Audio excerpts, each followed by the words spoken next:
We're told what to eat from every direction. Cut carbs, eat more protein, avoid seed oils. In How to Eat, the emerging science behind the recommendations part 2, nutrition researcher Dr. Stacey Bell, also a member of the Civic Association's Healthcare Committee, cuts through the noise, focusing on small, realistic changes that can really make a difference.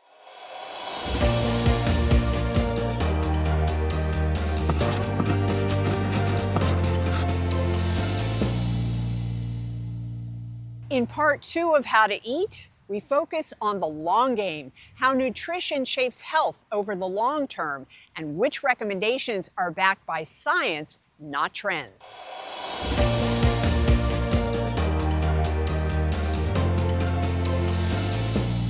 Dr. Bell says most weight gain doesn't come from one big change. It's the tiny daily extras that add up over time, especially between the ages of 30 and 60. When it goes on, it's insidious. It just goes on slowly, 1 pound a year, and you only have to eat like 10 or 15 calories extra a day, which you'll never notice. Day after day, this adds up over the years. So it is hard to lose. That's why preventing gradual gain is far easier than trying to reverse it later. That's also why she's cautious about diets that cut out entire food groups. The food groups were formed because they offer a cluster of nutrients. So you throw out 1 or 2 of those. Good luck in meeting what you need. So that always worries me. It worries me more in children, obviously, because they're growing. But it worries me, certainly with aging, you need, at any point in your life, you need every nutrient available. Dr. Bell says evidence-based plans like the DASH and Mediterranean diets do work, largely because they strip away ultra-processed foods and emphasize whole grains. So you eat fresh things, but it's hard to sustain if you're used to getting something out of a pack and all of a sudden you wake up and say, oh, I got to cut up a carrot. It's not sustainable. It's just hard to do. Even the healthiest plans fail if they aren't realistic.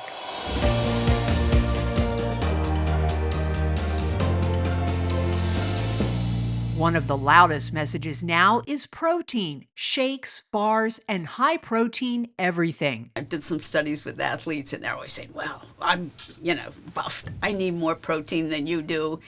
So it started off that the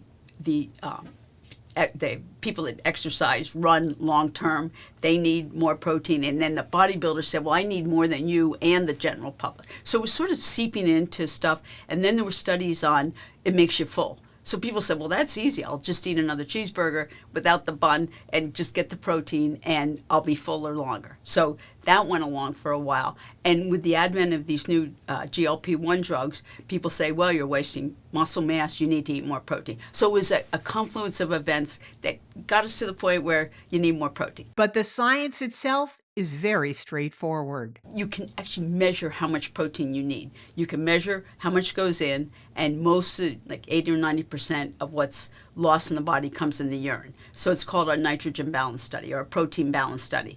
What goes in, measure what comes out, whatever retains, the body's using. And it's pretty simple math. Once you understand what protein is actually for, the picture gets clearer. The only reason you need protein, and it is essential, and yes, you need it every day, is to make new body parts. And every day there's something called protein turnover. If you don't get enough protein, your body looks at your muscle, which is a beautiful store of protein, and starts breaking that down. So protein is critical, but more isn't always better. The source and amount matter. Quality is important, and what makes me crazy, though, is where foods masquerade as being good quality. So my favorite example, and it's been shown in the literature, is something like almond milk or cashew milk. People say, milk, oh good, I'm going to feed it to my baby, or I'm going to drink it instead of a glass of milk from either soybean or from a cow. And there's no protein in these other milks, the almond and the cashew. So they may taste good and you may not want dairy in your life, but you can't think it's going to substitute for the mothership, the real deal, and with all the calcium and the nutrients. Her advice? Spread out eating protein throughout the day. So I do like, there's been some elegant work of saying, look, take 10 grams in the morning, 20 grams in the middle of the day, and 20 grams at night. And people go, what does that mean in English? Basically, if you have an egg or cereal and milk or peanut butter and toast in the morning, that's fine. And if you have some sort of protein on a salad or whatever you're doing, or a sandwich with protein at midday, and then have some other form of vegetarian protein, beans or soybeans or something at night, or a piece of meat, some sort of seafood or something. That's probably the best way to do things.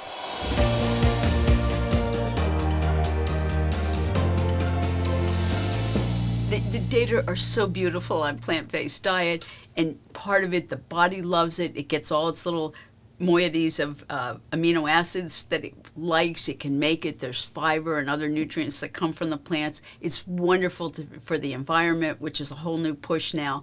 Planetary health merging with human health, and those two are really important.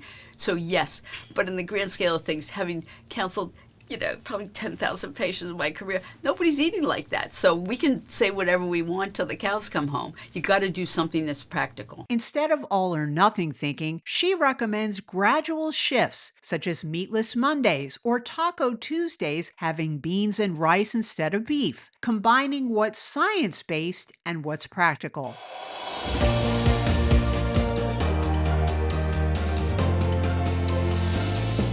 For seafood, Dr. Bell recommends choosing options higher in omega-3s and lower in mercury. Better choices include salmon, sardines, tilapia, shrimp, scallops, oysters, and clams. She advises you limit tuna, shark, king mackerel, and tilefish.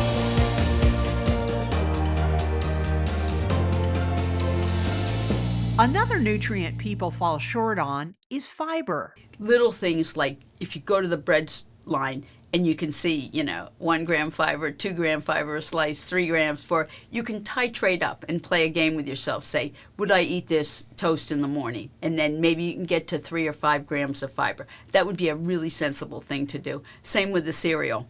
Can you get the fiber tick up? Because they'll have whole grains with good fiber sources that are actually palatable. And then fruits and vegetables are freebies, so eat them whenever you can. And if you don't eat a lot of them already, if you added 1 serving and you eat 0 servings now, that's a home run. That's much better for you. Small changes here can make a big difference over time.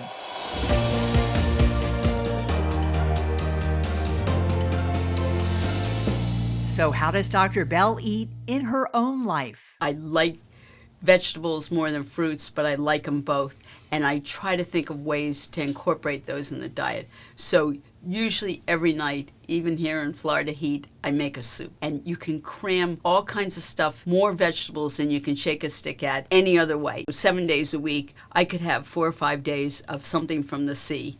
I could have a day of poultry, and then a couple of days for beef or pork or something, lamb.